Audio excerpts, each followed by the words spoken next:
everyone, welcome back. So I have been living in Japan as of now for a little over a year, and it's been a while since I posted anything on YouTube. I wanted to do an update video today, and almost a year ago I asked my friends and family on Instagram to send me questions about living in Japan, and I've been meaning to film a video, a Q&A video, but up until these past couple of months, life here has been pretty hectic.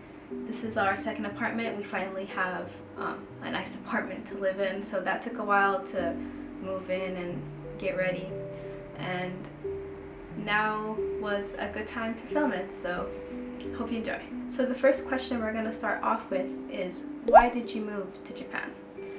And we moved here essentially so my husband can go to graduate school, and he is going to start inshallah in April, this coming April.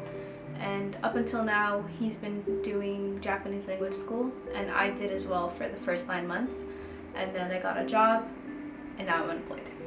But yeah, that was essentially the reason why, and also we just wanted to do something fun and exciting, and we did it. This next question is, how is your Japanese coming along? It's adequate. It's not conversation level at all, but I can order things, I can shop, I can ask very basic questions. I don't know a lot of kanji. I know very basic kanji. I don't know enough to like make friends or hold a conversation, but I'm still studying. I'm going to start self-studying because in the 9 month when I was in language school, I did level 1 twice and then level 2, which isn't that advanced. So yeah, I need to brush up on my Japanese, and I want to get to a level where I can actually hold a conversation. Next is, what is your favorite thing in Japan, and what is your least favorite thing in Japan? My favorite thing is that people here are really respectful. Everybody keeps to themselves, so no one will ever bother you or go out of their way to disrupt you. For example, on the train, nobody speaks. It's like completely dead silent because no one wants to bother anyone else's like time or space, because it's a public place. It's very easy to be loud and disrupt other people, but everyone keeps to themselves and just kind of minds their own business, and so it's comforting, especially as someone who looks so different from other people. It makes me feel more comfortable being in public. As for my least favorite thing in Japan, it has to be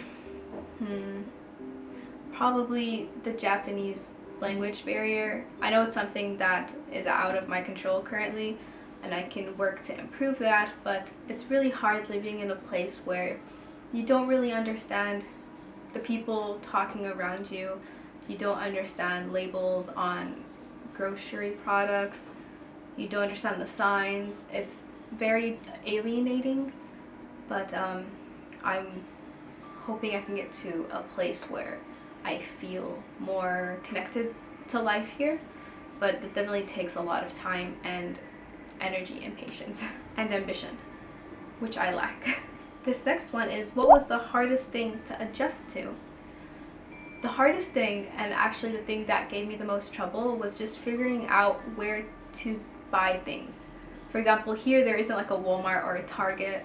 You don't just go to this one store and find everything you could possibly need. Here, like, every store has different things to sell. If you want a very specific thing, it's hard to find. That took a while to figure out, like, oh, the best grocery stores, the best furniture stores. For a moment, I couldn't find loofahs anywhere, like anywhere. So I ended up finding one in this like touristy shop, and that's where I found loofahs. Lately I've been using Amazon a lot because there's still some things I don't know where to find, so Amazon is just really useful. You know, it's here in Japan, even without Prime, I think it's still like 2-day shipping because it's so small, but I have Prime and it comes like the next day, and it's great. This next one's interesting. What's something you wish Japan had that's from the US and vice versa? I wish Japan had Taco Bell. They have a Taco Bell, but it's not like the full menu of Taco Bell. Oh my god, Starbucks. They don't have the full menu like America does. They don't have like all of the holiday drinks. They don't have just everything. They just have like a very small, concise menu, and for every like holiday season, they have like one frappuccino drink that comes out, and it's super annoying because I did not have pumpkin spice latte. I had to make my own. It was hard. As for what I wish the US had from here, I don't know.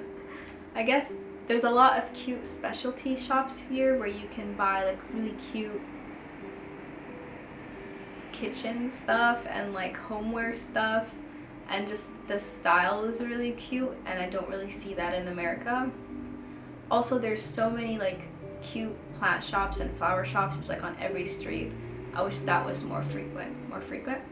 I wish that was more prevalent in America, or at least in Dallas where I'm from. Next question is Japan expensive? Yes. Next question. What's the biggest challenge living in a new country?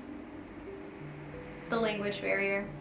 I feel like if I moved to the UK, it wouldn't have been as hard, but because it's Japan and they speak Japanese, it makes it extra hard to move to a foreign country because, I mean, essentially you're just alienated in every way unless you dive right in and learn the language and meet people and just do all of that hard stuff, which I haven't done much of, but I'm working on it, and I'm lucky to have a husband who's pretty fluent in Japanese, so I kind of just rely on him and tell him this, and what did he say? So there's a lot of that happening, but if I didn't have him, I would be so lost, and I probably wouldn't have been able to do this. This next one's really interesting. Do you feel like it's one long vacation, or does it feel like home? So for the first couple of months, it definitely just felt like one long vacation, because before we had this apartment, as you can see, I can move in this apartment. It's a little bigger than a typical Japanese apartment. Actually, it's like a lot bigger than a Japanese apartment, but a lot smaller than an American apartment. It's like, I think like half the size of my American apartment, but like 3 times as big as my first apartment here. That first apartment was so small, there was no room for like a couch.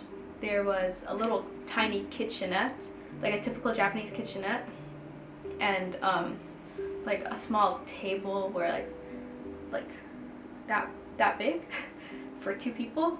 I think it was like fine for 1 person to live there, but me and my husband, it was just super difficult. And that apartment already had like existing furniture, like existing towels and bedding and all of that, and I have like very severe OCD, so it was very difficult. I was uncomfortable like the whole time I was there, and it took like 4 months to find a new apartment, find this apartment, because that's a whole other story. It's really hard for foreigners to find apartments to live in because they're declined a lot of times. What was that? Yeah, we applied for about 5 other apartments and we're all declined from until we found this one. And we only found this one was because we used GationPot.com, like the apartment listings of that, and that website only lists foreigner-friendly apartments. And we finally found one and we moved in, and now we're super comfortable, alhamdulillah. I have like all my own furniture, I furnish it the way I want. We have like an actual kitchen, like that area. It's like an actual like kitchen area. It's still tiny, but it's like huge compared to what I was used to. And you know, we have our own bedding and everything, and it's really comfortable, and our area is really nice. So now it does feel like home, especially my apartment feels like home. And of course I do miss like my old lifestyle, my old apartment, but this is a phase that we're living in right now, and it's like a fun and exciting phase, and I know I won't regret it in the future, especially like when I tell my kids what I've done. And it's just nice to experience something different and something adventurous, and yeah, we're happy. This next question is, have you felt more out of place or easily accustomed in Japan? I feel both from time to time. I do feel out of place because most of the people here are Japanese and I'm very different. Even if I was just like a normal foreigner, not a Muslim foreigner, I feel like that would have been a little easier, but I'm a foreigner and I'm hijabi, like a very visible Muslim. So I do feel out of place, but it's not because other people make me feel out of place. It's just me thinking that because I look different. But yeah, no one goes out of their way to make me feel uncomfortable. It's just me looking at my surroundings and just kind of doing that to myself. It's easy to kind of blend into the lifestyle if you know what to do. Like, for example, don't be loud on the train, don't walk in the wrong direction. When you're on the escalator, you know, step to the left. If you want to just stand there, if you want to walk up, you go on the right side. There's like certain unspoken rules for the ways of life here, and if you know them, it's really easy to just kind of blend in, and people will know, like, oh, she knows what she's doing, she's been here for a while, she's not like that foreigner. But yeah, it's easy to be labeled as that foreigner if you just make like one mistake, because they don't know if you're a tourist or if you live here. So sometimes I make like one mistake and I'm like, oh no, I'm that foreigner. So my last question is it hard finding halal places? And I just kind of want to give a rundown of being a Muslim in Japan. I'm probably going to do a whole video concerning that topic, but for now I'm just going to kind of go through the bullet points of it. So finding halal places in Tokyo is actually not so difficult because it's like a hub of a city and it's so diverse. Especially in the Shinjuku and Shibuya area, there's so many different halal restaurants available. There's Turkish halal restaurants, Japanese halal restaurants, there's Malaysian halal restaurants. I think the one thing that's lacking here is Arab halal restaurants, which is what I really miss, and that's one of the harder things living here, but I've started cooking my own Arab food, so I don't miss it as much. But yeah, and regarding buying like halal meat to cook with, there's actually yeah, there's actually lots of halal. Oh my god, ignore that, I don't know what's happening. Okay, whatever, let's just ignore that. But yeah, regarding buying halal meat, there is actually lots of halal Australian beef in normal supermarkets, and there's actually, which is really interesting, a lot of restaurants here use Australian halal beef, like McDonald's, Denny's. There's a popular like Italian Japanese restaurant here called Caesarea that uses Australian halal beef. What else? Carl's Jr. So I've actually been eating a lot of burgers here, more than I've ever eaten in America, so that's really nice. But regarding chicken, I order my chicken from this website, and it delivers to all of Japan, and it's super fresh and super nice, and it takes about like a couple days to a week to deliver, and it comes like frozen. It doesn't like thaw while shipping. And yeah, that's what I use to cook a lot of dishes, and it's super useful because they also have like deli meat and chicken hamburgers and even like halal ramen, and not like the halal ramen packet, but like good quality halal ramen. But yeah, that's been really nice. And regarding the Muslim community, there is a Turkish mosque in about 15 minutes from where I live, and there is a Muslim community there, and they do iftar there in Ramadan like every night, and they do tarawih, and there's actually a lot of like Muslims living here. It's not as close-knit as like Dallas, for example, and it's a little harder to break in and make friends because it's, I guess, people who've lived there longer and just know each other more, and it's like a wide range of different races and people, so it's kind of hard to find your niche. I don't know, but as of now I still haven't really found many Muslim friends. I found some on social media and we have met up and stuff, but not from like the actual Muslim community from the masjid. But maybe inshallah one day I can make friends. So those are all the questions I'm going to answer now.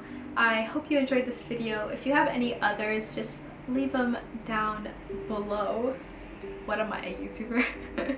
And I'll answer them. And I'm planning a lot more videos inshallah now that I'm unemployed. So I do want to work a lot more on my YouTube and just my art in general and stuff. So I have more videos coming.